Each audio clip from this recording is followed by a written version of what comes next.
Assalamualaikum warahmatullahi wabarakatuh. Alhamdulillah berjumpa lagi dengan saya Serdal Pahlawi.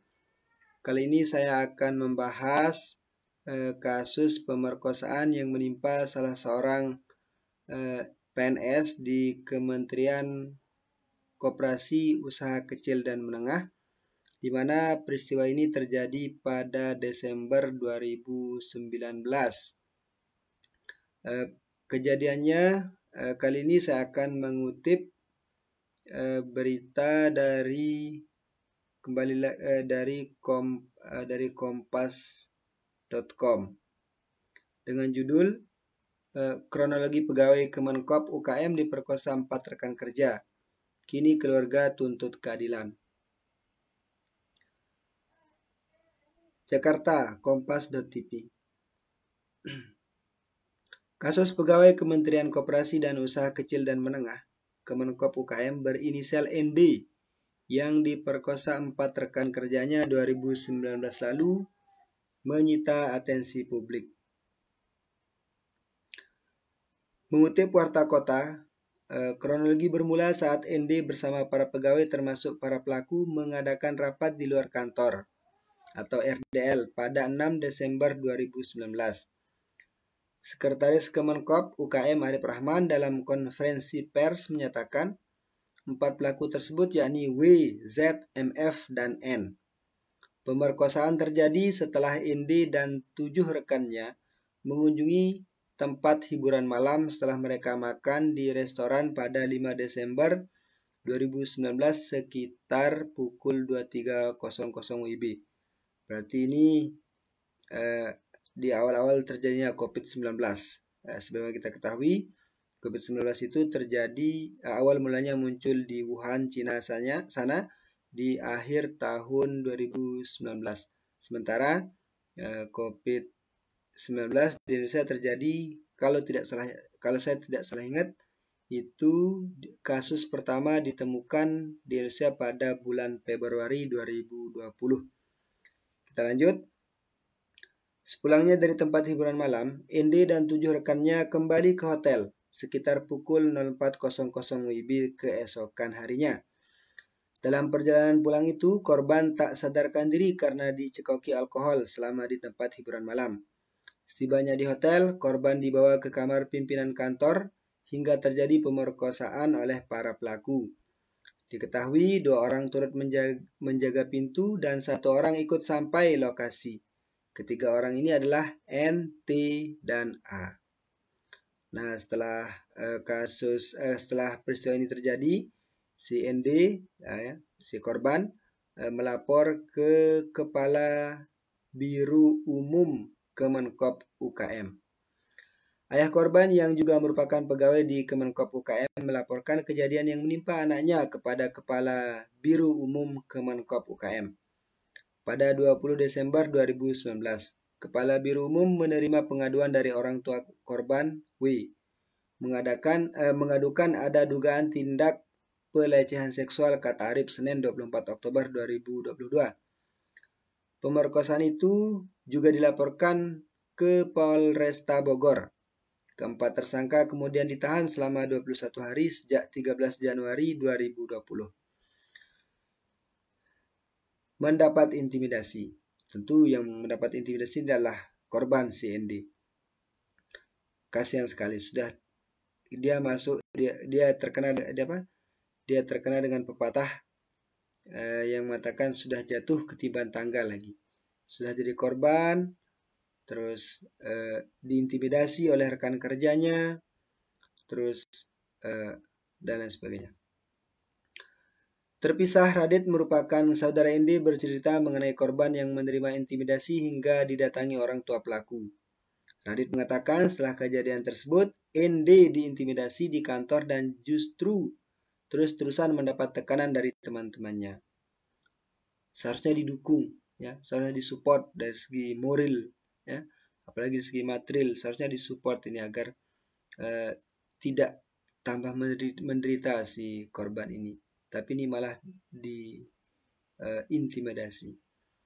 Usai melakukan visum untuk berkas laporan, keluarga pelaku yang diantaranya merupakan pejabat kementerian tersebut mendatangi rumah orang tua korban dan meminta korban berdamai dengan pelaku.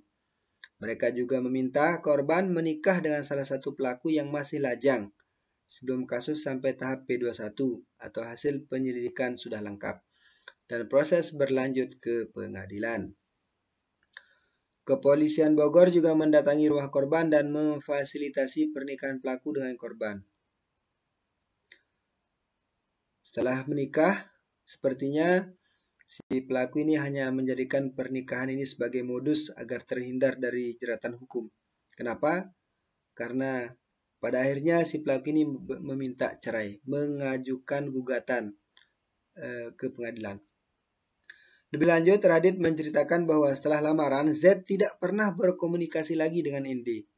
Bahkan, ND hanya dinafkahi Rp300.000 per bulan, dan Z hanya sesekali datang ke rumah. Masya Allah.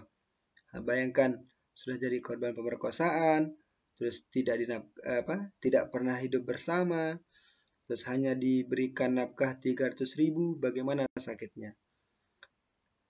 Justru kita keluarga korban kaget, ini kok Z malah mendapat beasiswa dari Kementerian Koperasi dan UKM. Ungkap Radit dilansir dari konde.co. Kok bisa? Pelaku yang sudah jelas-jelas melanggar kode etik, bahkan sampai melakukan perbuatan kriminal, melakukan tindak pidana kriminal, yang melakukan kriminalitas, justru mendapat beasiswa dari negara. Ini sangat kurang ajar ini. Keluarga N menduga pernikahan tersebut hanya menjadi cara bagi pelaku untuk lepas dari konsekuensi hukum. Pasalnya, setelah ND menikah dengan Z, seluruh pelaku bebas dari penahanan. Kasus ini kembali mencuat setelah Z pada Senin kemarin menggugat cerai ND dengan alasan ketidakharmonisan. Radit mengatakan, korban berharap pelaku dalam kasus ini mendapat hukuman yang setimpal. Langkah yang tepat, ya berikan hukuman maksimal semaksimal mungkin kepada para pelaku tersebut agar tidak ada lagi predator di kementerian kami, ujarnya. Pihak Kemenkop UKM buka suara. Sekretaris Kemenkop UKM Arif Rahman mengklaim keempat pelaku dijatuhi sanksi. Pelaku M dan N yang merupakan tenaga honorer langsung dipecat dari jabatannya. Kemudian F yang merupakan pegawai negeri sipil, golongan 2, dan Z yang merupakan calon pegawai negeri sipil, diturunkan golongannya. Untuk yang tenaga honorer langsung diputuskan kontraknya. Kemudian untuk PNS dan CPNS waktu itu sudah dibentuk tim. Kemudian diproses pemeriksaan sampai dengan penjatuhan hukuman, ucapnya. Alhamdulillah. Para pemirsa dimanapun saja berada, kasus ini sangat menyita perhatian publik. Bahkan sampai mendapat perhatian dari Kemenko Polhukam dalam hal ini Bapak Profesor Dr. Haji Mahfud MD. Kenapa? Karena kasus ini sempat di SP3-kan. Setelah di SP3-kan, kemudian dibentuklah tim independen pencari fakta untuk menemukan fakta-fakta yang sebenarnya sehingga kok bisa kasus seperti ini ya, korbannya sudah ada, pelakunya sudah ada, tapi dengan alasan perdamaian, dengan modus-modus yang dilakukan oleh korban tadi itu, maka keluarlah SP3. Mungkin seandainya pernikahan tetap dilanjutkan, si pelaku ini bertanggung jawab, ya memberikan nafkah selayaknya orang sebagai suami istri, mungkin kasus ini tidak akan berlanjut, tapi kondisinya berbeda. Berikut kita bahas tentang bagaimana prosesnya sehingga kasus ini SP3-nya dibatalkan.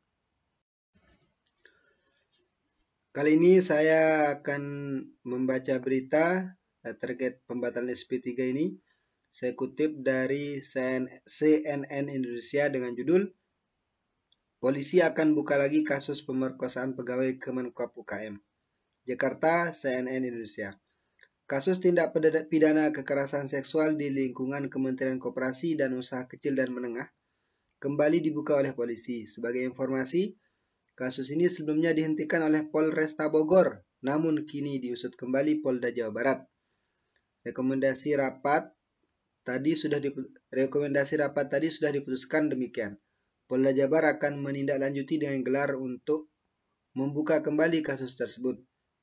Ujar Kabareskrim Polri Komjen Agus Andrianto kepada cnnindonesia.com melalui pesan tertulis Senin 21 November. Berdasarkan sumber cnnindonesia.com, keputusan tersebut diambil dari rapat yang digelar di kantor Kementerian Koordinator Bidang Politik, Hukum, dan Keamanan Kemenko Polhukam hari ini, Senin 21 November. Sejauh ini Menko Polhukam Mahfud MD memberikan keterangan terkait rapat tersebut. Sebagai informasi, kasus dugaan kekerasan seksual di Kemenkop UKM terjadi pada penghujung tahun 2019. Disebut melibatkan 4 pegawai Kemenkop UKM berinisial WH, ZP, MF, dan NN. Korbannya merupakan pegawai non-PNS Kemenkop UKM berinisial ND.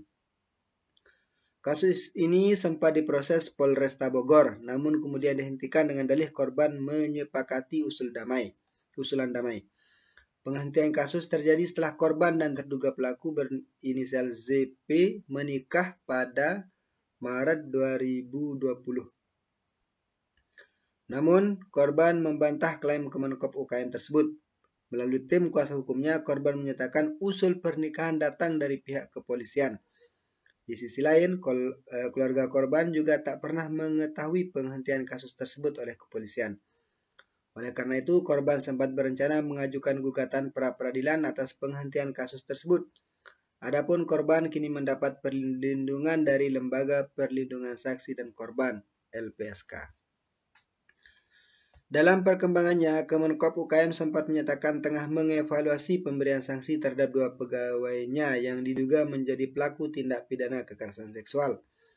2 pegawai dimaksud sebelumnya dijatuhi sanksi berupa penurunan jabatan dari grade 7 menjadi grade 3. Prosesnya sedang berlangsung, dilakukan evaluasi termasuk opsi kalau memang harus dilakukan pemecatan terbuka untuk itu, kata anggota tim independen Kemenkop UKM M. Riza Damanik Jumat lalu. Itu terkait dengan pembatalan SP3. Sekarang kita akan melihat bagaimana komentar dari Kemenko Polhukam, Bapak Profesor Dr. Haji Mahfud MD. Terkait komentar Bapak Profesor Dr. Mahfud MD dalam hal pembatalan SP3 ini, saya kutip dari newsdetik.com dengan judul SP3 kasus pemerkosaan di Kemenkop dibatalkan, proses hukum dilanjut lagi. Jakarta. Kasus pemerkosaan terhadap pegawai Kementerian Koperasi dan Usaha Kecil dan Menengah yang sebelumnya dihentikan atau dikenai SP3, surat perintah penghentian penyidikan kini dibuka kembali. Surat SP3 kasus tersebut dicabut, bahwa kasus pemerkosaan terhadap seorang pegawai di kantor Kementerian Koperasi dan Usaha Kecil dan Menengah yang korbannya bernama NDN dilanjutkan proses hukumnya dan dibatalkan SP3-nya, kata Menteri Koordinator Bidang Politik, Hukum, dan Keamanan Menko Polhukam Mahfud MD setelah mengadakan rapat dengan Bareskrim Polri, LPSK, dan Kementerian PPPA. Disampaikan melalui keterangan tertulis Senin 21 November 2022. Oleh sebab itu, terhadap 4 tersangka dan 3 saksi yaitu N, kemudian MF, WH, ZPA, kemudian saksinya dianggap terlibat A, T, dan H supaya terus diproses ke pengadilan lanjutnya. Mahfud menjelaskan laporan yang masuk ke polisi tidak bisa dicabut. Laporan bisa dihentikan apabila penyidik tidak menemukan alat bukti yang cukup. Alasan SP3 atau penghentian penyidikan karena pencabutan laporan itu tidak benar secara hukum. Di dalam hukum, laporan itu tidak bisa dicabut. Yang bisa dicabut adalah pengaduan. Kalau laporan polisi harus menilai kalau tidak cukup bukti tanpa dicabut pun dihentikan perkaranya. Tapi kalau cukup bukti meskipun yang melapor menyatakan mencabut, maka perkara harus diteruskan. Beda dengan pengaduan yang itu berdasarkan delik aduan. Kalau pengaduan, begitu yang mengadu mencabut, maka perkara menjadi ditutup, ujarnya. Mahfud menyampaikan dalam perkara pemerkosaan tidak bisa menerapkan restoratif justice. Dia menyebutkan restoratif justice hanya bisa diterapkan pada kasus-kasus ringan yang hukumannya di bawah 5 tahun. Kemudian alasan pengeluaran SP3 berdasarkan restoratif justice perdamaian antara pihak yang bersangkutan selain dibantah oleh korban dan keluarga korban dan juga dibantah bahwa mereka telah memberi kuasa terhadap seseorang untuk mencabut laporan yang itu pun tidak sah. Maka restoratif justice itu hanya berlaku untuk tindak pidana tertentu yang sifatnya ringan. Misalnya delik aduan ya kalau kejahatan yang serius ya ancamannya misalnya 4 tahun atau lebih atau 5 tahun lebih itu tidak ada restoratif justice, ucapnya. Korupsi, pencurian, pembunuhan, perampokan itu tidak ada restoratif justice. Itu harus terus dibawa ke pengadilan. Karena ini banyak yang salah kaprah. Ada orang ketangkap korupsi lalu minta restoratif justice. Tidak ada restoratif justice. Di dalam kejahatan itu ada pedomannya di Mahkamah Agung, di Kejaksaan Agung maupun di Polri. Sudah ada pedomannya. Restoratif justice itu bukan sembarang. Tidak tindak pidana orang mau berdamai lalu ditutup kasusnya. Nggak bisa imbuhnya. Itu komentar dari Kementerian Kemenko Polhukam Bapak Mahfud MD. Alhamdulillah, sepertinya korban NDN akan segera mendapatkan keadilan dan semoga ini menjadi pembelajaran bagi siapapun ya agar jangan mudah untuk melakukan tindak pelecehan seksual dan ini menjadi perhatian kita semua terutama bagi perempuan untuk terus menjaga diri, jangan sampai memberikan kesempatan kepada siapapun, terutama kepada laki-laki untuk melakukan tindakan pelecehan seksual. Sekecil apapun yang mereka lakukan, kalau itu sudah mengarah ke pelecehan seksual, harus dilaporkan ke pihak yang berwajib. Misalnya sentuhan fisik yang membuat tidak nyaman atau tatapan dan sebagainya yang membuat seorang menjadi risih sehingga merasa dilecehkan, atau dengan suara-suara yang mengarah kepada tindakan pelecehan. Saya pikir itu semua tidak boleh dibiarkan dan perempuan dalam hal ini harus benar-benar menjaga diri agar jangan sampai hal-hal seperti ini akan terulang kembali. Terus bagi laki-laki misalnya, jangan karena Anda merasa memiliki kuasa di negeri ini, misalnya Anda merupakan anak pejabat, terus merasa mampu mengatur penegak hukum misalnya dengan kekuatan yang Anda miliki, jangan terlalu percaya diri. Menjadi pelajaran kita bersama bahwa kasus Ferdy Sambo misalnya, beliau adalah seorang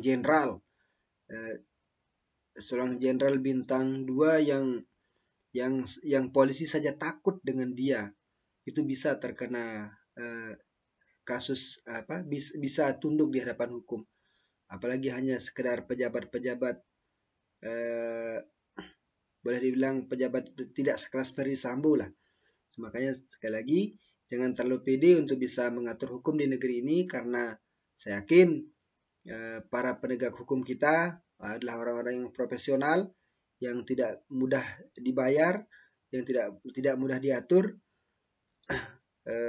sehingga tidak ada celah bagi siapapun untuk menyalahgunakan kewenangan yang diberikan oleh negara kepadanya. Sekali lagi, semoga ini bisa menjadi pembelajaran bagi kita semua, bagi saya pribadi, bagi para pemirsa, agar jangan sampai kita menjadi pelaku kekerasan seksual, jangan sampai anak-anak kita menjadi korban pelecehan seksual, baik itu yang laki-laki maupun perempuan.